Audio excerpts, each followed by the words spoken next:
A Genial Investimentos é finalista do Prêmio Reclame Aqui e nós somos reconhecidos como a melhor plataforma de investimentos do mercado entre 47 empresas. Você já sabe que nós temos o melhor índice de solução na plataforma, a melhor nota no Reclame Aqui e somos a plataforma com maior tempo do selo RA1000. Mas a escolha da ganhadora é feita pelo voto popular. Por isso a gente precisa muito do seu voto. Eu conto com a sua ajuda. Olá, estamos aqui de volta, conversa com o Zé Márcio. Hoje tenho aqui comigo o Carlos Caval mais uma vez, já esteve aqui conosco uma vez, agora está na Ouriça. Então, quer dizer, Caval, tudo bem? Muito obrigado por ter aceito o nosso convite. Vamos falar um pouquinho aqui sobre a economia brasileira, economia internacional, bater um papo aí informal. Tudo bem? Tudo bem, Zé Márcio. Grande prazer aqui de estar de volta e bater um papo com você, ouvir a sua opinião sempre foi importante para mim. Vamos lá. Vamos lá, como é que você está vendo aí? Vou começar a falar um pouquinho sobre o cenário interno, sobre o Brasil, né? Quer dizer, eu acho que a gente tem aí um cenário interessante para conversar.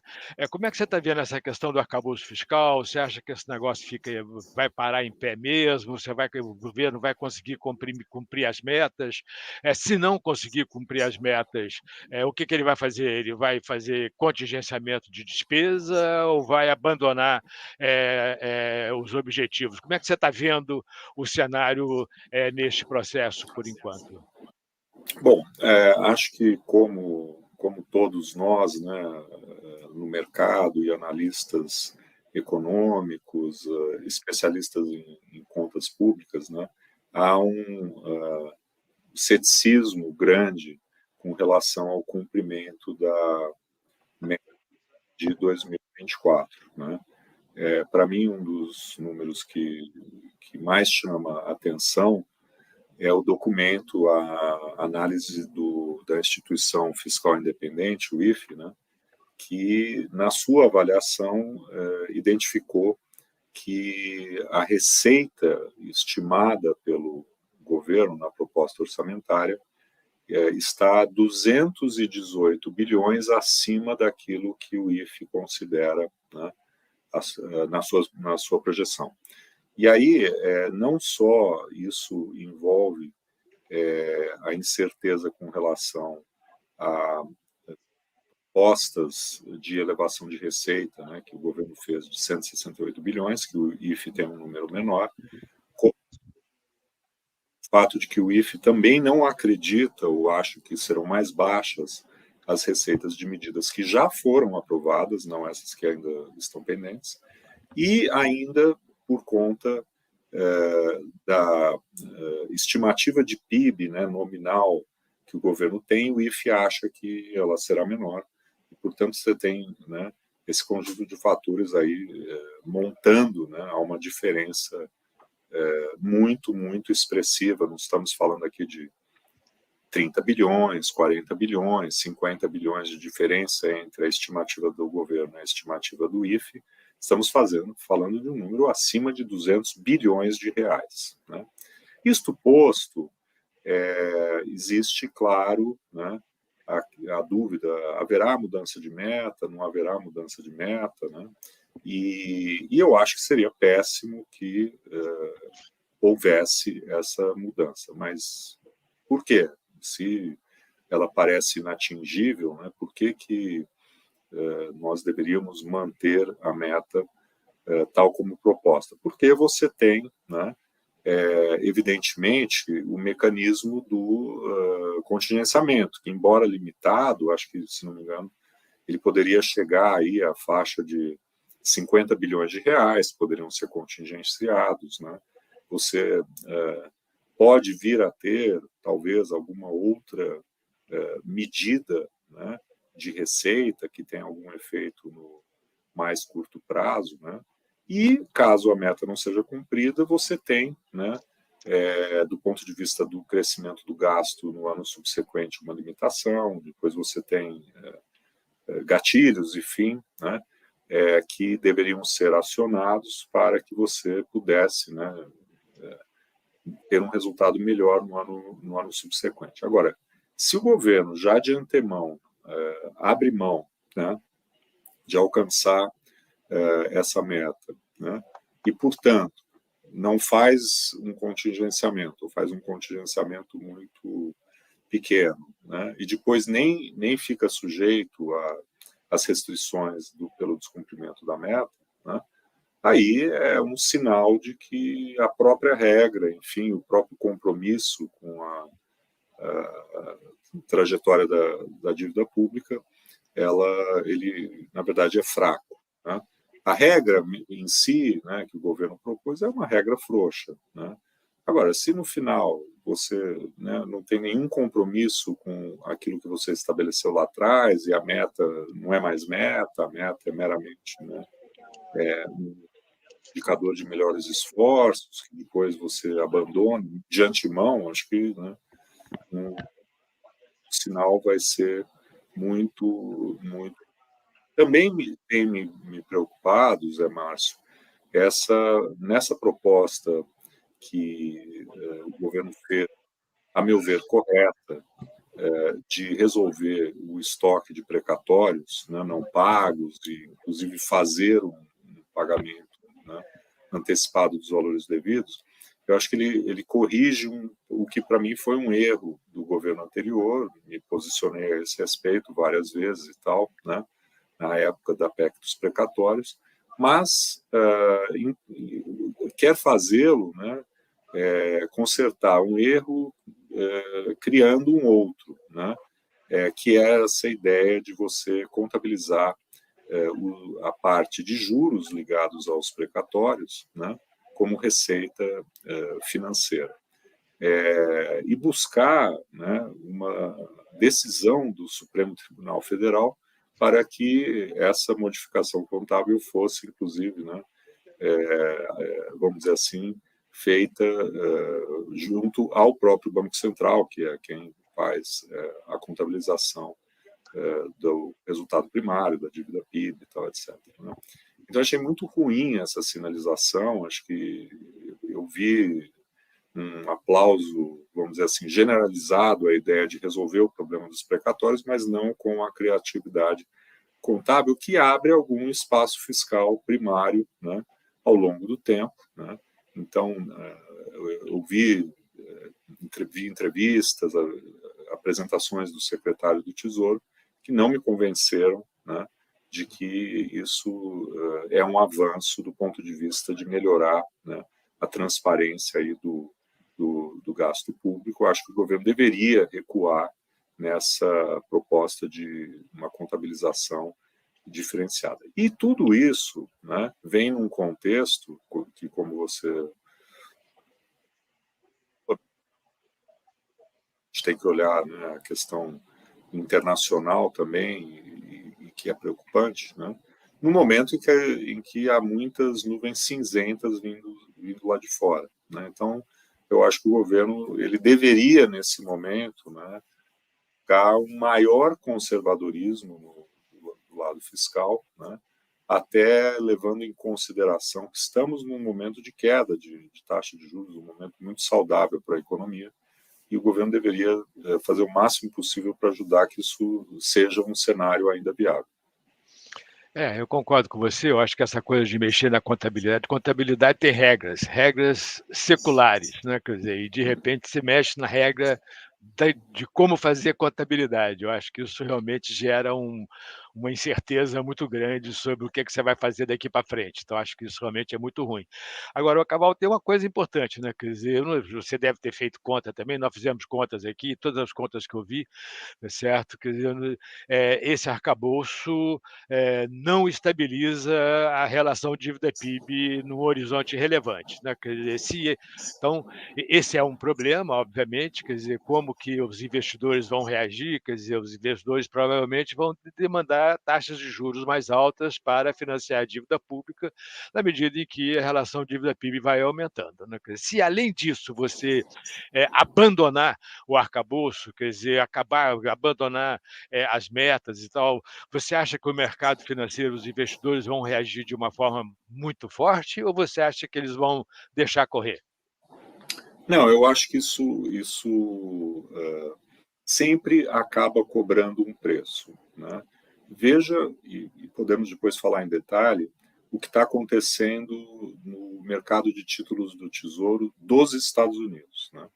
No ano passado, né, Zé Márcio, a gente teve aquele famoso episódio Liz Truss, né, no Reino Unido, né? E muitas pessoas, né, na época até brincaram, puxa, o Reino Unido saiu da Europa, enfim, agora tá virando mercado emergente, né? Porque naquele momento houve um estresse forte no mercado por conta, né, da possibilidade de déficits públicos elevados e tal, etc., né? E esse ano, olha o que está acontecendo nos Estados Unidos aí com a política expansionista fiscal, né, do presidente Biden antes da eleição e tudo mais, né? Há 3, 4 meses atrás, 6 meses atrás, né, quem levantaria a hipótese, né, de uma alta tão brutal da taxa de juros americana, que fosse, pelo menos em parte, né, uma boa discussão, ocasionada aí pela pressão da política fiscal expansionista, né? No Brasil, desde a edição do arcabouço, né, a gente pode até dizer que houve, né, depois, com a aprovação no Congresso, as modificações que foram feitas, um certo alívio, né, porque muitos temiam que fosse algo, né, até pior daquilo do que foi apresentado, né? Mas isso sempre é muito relativo, né? Não foi tão ruim, isso do ponto de vista relativo pode ser verdade, né? Em termos absolutos, ele cumpre aquilo que você acabou de mencionar, estabilização da dívida? Não, né? Só que a gente sabe que, ao longo do tempo, né, a ficha tende a cair, né, à medida em que você comece a observar, de fato, dados piores, né, de aumento da dívida pública. Ela ainda aumentou pouco esse ano, né? Nós estamos tendo um crescimento econômico mais forte, né? Porém, a gente começa a ver, de certa forma, uma normalização da receita em relação ao período da pandemia, onde a composição do PIB favoreceu muito a arrecadação, toda a parte de commodities e tal, né? Então a gente vê esse ano que a arrecadação, a economia está indo bem, né? E a arrecadação está indo mal, né? Exato. Então, e o governo tem dito, que surpresa, tal. A surpresa que nós tivemos foi a pandemia, né? Aquela arrecadação espetacular, né? Por algum tempo, que bom, né? Nos permitiu mitigar o efeito do aumento do gasto, né? Mas agora a gente está voltando a um padrão de receita mais normal, que, né, a gente sabe, o agro, o setor de serviços são menos tributados, né, o consumo, a indústria, enfim, como na pandemia vimos, ajudam muito as commodities, enfim, o próprio câmbio, né, tendo se valorizado, né, muito esse ano, né, com deflação dos preços no atacado. Então, enfim, está claro, né, que não vai vir da receita lida como receita dada à atividade, né, um comportamento aí excepcional que vai mitigar né, garantir aí que a dívida tem uma trajetória mais benigna na ausência de medidas de aumento de receita e de alguma contenção do gasto, né, dado que, inclusive, do ponto de vista cíclico, a economia nem precisa do governo estar pisando no acelerador. Aqui é um bom ponto de discussão. Será que o que o governo fez, né, esse ano, ao propor tal expansão de gastos, foi um erro de estratégia por conta de imaginar que a economia teria um comportamento muito fraco? Aliás, as previsões não eram positivas no sentido de um grande crescimento no início do ano. Será que foi um erro de estratégia ou foi meramente, né, uma questão mais de convicção, né, de necessidade de expansão de gastos, enfim, por questões programáticas e ideológicas do novo governo? É uma boa pergunta, mas nesse momento atual, né, vimos aí um ou outro gesto, né, do governo, até do presidente Lula, no sentido de apoiar o ministro Haddad. Tivemos a conversa, né, no final, com o presidente do Banco Central, Roberto Campos Neto, né? Acho que num contexto internacional mais turbulento, a gente sabe que é fundamental você lá no Tesouro, né, estar alinhado com o Banco Central, né, tem ações que você pode fazer em conjunto, né, quando os mercados entram em momentos de grande instabilidade, né? Então, tomara que, né, esteja havendo aí uma maior consciência do governo de que lá fora pode vir alguma coisa que comprometa o futuro aí do crescimento econômico aí, pelo menos no ano que vem, nos próximos anos, se nós tivermos uma crise mais séria. Que na verdade, quer dizer, quando você olha a realidade política, né, quer dizer, um grande número de ministros estão querendo não cumprir a meta, né, explicitamente, né, em público, né, quer dizer, além disso, uma boa parte do Partido dos Trabalhadores também é contra o cumprimento da meta. O ano que vem tem eleição municipal, você vai fazer contingenciamento, isso é um problema do ponto de vista eleitoral. Quer dizer, eu acho que tem aí muitas dúvidas sobre como que o governo vai reagir a essa questão fiscal. Quer dizer, eu não estou muito otimista em relação a isso, não. Agora, Caval, você insistiu no cenário internacional. Realmente, a gente tem um cenário internacional extremamente desafiador, né? Quer dizer, como é que você está vendo esse cenário? Você está vendo essa questão como uma questão de curto prazo, que vai ser resolvido simplesmente com aumento de taxa de juros e queda de inflação nos Estados Unidos? Ou você acha que isso é uma coisa que tem componentes mais estruturais que podem durar mais tempo e podem gerar uma desaceleração forte da economia mundial nos próximos anos? Então, esse acho que é o grande tema, José Márcio, e acho que estamos todos, né, sendo pegos aí de surpresa, né, por conta desse movimento aí que não é nem um pouco trivial, né, de elevação dos juros longos nos Estados Unidos, hoje mesmo, né, essa semana, melhor dizendo, com os dados que saíram do mercado de trabalho, nós vimos as taxas longas voltando, né, os 10 anos, 30 anos americano, voltando a patamares vistos somente em 2007, né, antes da crise financeira internacional, né. O que nessa alta, né, está mais ligado ao Banco Central, ao Fed, né, e o que é mais de longo prazo estrutural, né? Quando o juro de longo prazo ele sobe, né, ele pode, em um determinado momento, refletir, né, a piora das expectativas inflacionárias. Então, as expectativas de inflação estão desancorando, enfim. A gente fala isso muito aqui no Brasil, isso pode gerar, enfim, elevação de juros ao longo da curva, enfim. E isso é aquilo que o Banco Central pode, né, atuar, e, nesse sentido, é um problema, mas eu diria que é um problema de natureza mais fácil, né? É um problema mais conjuntural, mais cíclico. Não que tenha sido fácil, e não está sendo fácil, né, debelar essa inflação pós-Covid, evidente, muito mais persistente, muito mais complexa do que em ciclos anteriores. Mas é um problema de inflação, né? E essa, inclusive, né, tem caminhado na direção mais correta, né? Isso temos visto, né, mesmo nos dados de inflação mais recentes nos Estados Unidos, né, eles têm vindo numa direção mais correta. Na sexta-feira, o dado do mercado de trabalho nos Estados Unidos até mostrou que a variação de salários foi bem comportada, né?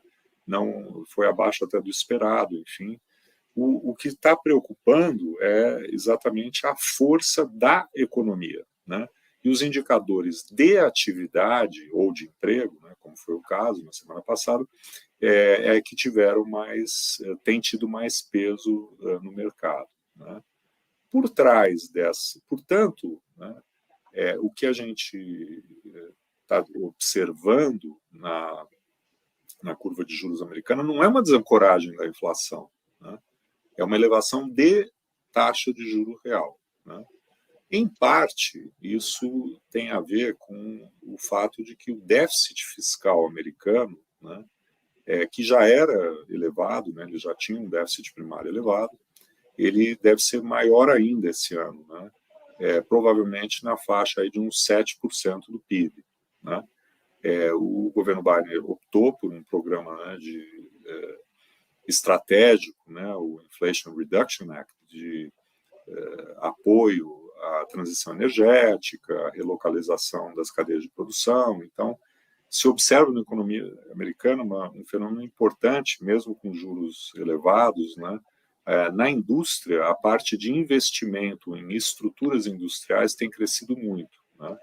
Então, você tem, nesse contexto, né, um forte impulso fiscal, né, que vai, evidentemente, na contramão do que o Fed está fazendo, né? Não parece que isso vai ser revertido, até porque é uma decisão de natureza mais estratégica, né, do governo americano, e estamos aí, né, há pouco mais de um ano das eleições presidenciais, né? Então é um momento político também, onde esse debate, inclusive sobre a política industrial, é muito acirrado, né?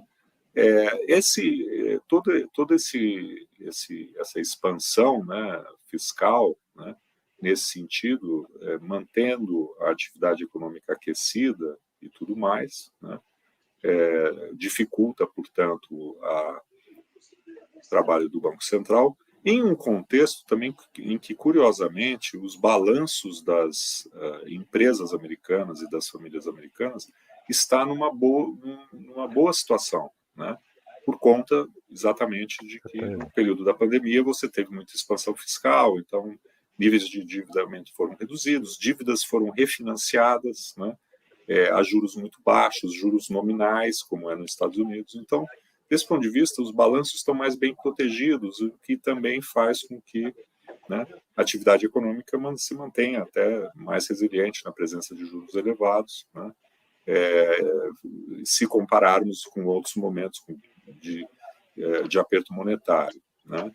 E, por fim, né, existe uma discussão sobre a possível elevação da taxa de juros de equilíbrio, né, nos Estados Unidos, né, na presença também, né, dessa expansão fiscal, dessa decisão, né, estratégica, né, da geopolítica ligada aí a cadeias produtivas, transição energética, né, maior demanda via gasto público, né, e o próprio Fed, né, nos seus famosos dots, aí, sinalizou ali uma ideia de que parece que sim, podemos ter um juro de equilíbrio mais alto. Aí entram outros fatores técnicos, né, que a gente chama, uma menor apetite de investidores estrangeiros por comprarem títulos do Tesouro Americano e tal, se somam fatores que impulsionaram fortemente esse juro real para cima, né? Do que não é mais meramente uma decisão do Fed de subir ou não na próxima reunião, nas próximas reuniões, que vai determinar, né, uma reversão ou não do comportamento desse juro mais elevado. Então, a ideia do high for longer, né, é hoje bastante importante e, inclusive, né, apareceu como reflexão do nosso Copom, né, no comunicado, na ata, tal, e certamente terá, a meu ver, alguma influência aí, do ponto de vista não só do ritmo de queda da Selic, como do seu ponto final, o tamanho do ciclo. Eu concordo. Eu acho que a gente está caminhando para um aumento de probabilidade de que o Banco Central tenha que parar de reduzir a Selic antes de chegar no um dígito, tá certo? Eu acho que pelo menos na minha avaliação, quer dizer, se esse cenário persistir, se realmente for, como você está chamando a atenção aí, uma questão que vai durar mais tempo, quer dizer, você tem todo um problema de... A verdade é que o mundo está todo muito endividado, né? Quer dizer, então, a tendência dos investidores de demandar uma taxa de juros mais alta para financiar esse enorme montante de dívida que foi feita ao longo da pandemia, né? Quer dizer, é muito importante. E isso, muito provavelmente, isso vai fazer com que você vai ter que ficar preocupado com o diferencial de juros entre Brasil e Estados Unidos, e na medida em que os juros nos Estados Unidos aumente, esse diferencial você começa a ter dificuldade de reduzir a taxa Selic mais rapidamente ou acabar no nível mais baixo do que estava se esperando há algum tempo atrás, tá certo? Eu concordo inteiramente com você, eu acho que o cenário é bem preocupante desse ponto de vista, tá certo? Cabal, foi um prazer enorme ter você aqui, foi muito bom, tá certo? Uma boa conversa, muito instrutiva, tenho certeza que nossos ouvintes aí adoraram, tá certo? Apesar do cenário complicado, difícil, tá certo? Bem desafiador. Esperamos que o país consiga desenvolver, quer dizer, fazer uma política fiscal e monetária que gere crescimento e queda da inflação nos próximos anos. Muito obrigado, Cabal. Prazer enorme. Só um comentário que, por mais que passem os anos, né, a economia continua nos surpreendendo, né? Sempre tem novos fatos, novos paradigmas, novas realidades aí, e nos testando sempre nesse sentido. E, de novo, um prazer, Zé Márcio, falar com você, sempre à disposição aqui. Na verdade, Cabal, tem uma coisa que eu acho que nós não conversamos, mas que eu acho que é super importante, que é essa coisa de que a economia brasileira, como você disse, quer dizer, voltou, quer dizer, nos surpreendeu, a mim pelo menos, surpreendeu com um crescimento maior do que o esperado desde 2020, não é? Quer dizer, são 3 anos de crescimento maior do que o esperado, o que tem feito com que alguns analistas, eu inclusive, comece a pensar que a gente está tentando fazer um trabalho, tentando verificar isso, comece a pensar que essas reformas que foram implementadas podem estar efetivamente sendo positiva para o crescimento da economia brasileira. Então, eu acho que as reformas demoram para fazer efeito, tem que maturar e etc., mas tem alguns indicadores que estão apontando nessa direção, o que é super positivo, né? Afinal de contas, a gente está conseguindo sustentar essas reformas com todos os problemas que a gente está vendo aí ao longo dos últimos meses. Cabal, muito obrigado, um prazer enorme. Vamos fazer uma próxima em breve. Tá bom, combinado, Zé Márcio. Um grande abraço aí. Um abraço. Até mais. Tchau, tchau. Você já se perguntou se dá para sacar a grana do Tesouro direto no mesmo dia? Ou quanto vai receber se vender o título? Assista ao Genial Responde desta semana e fique por dentro desta e de outras informações úteis para quem investe ou quer investir em títulos públicos. Perfeito. Muito bom.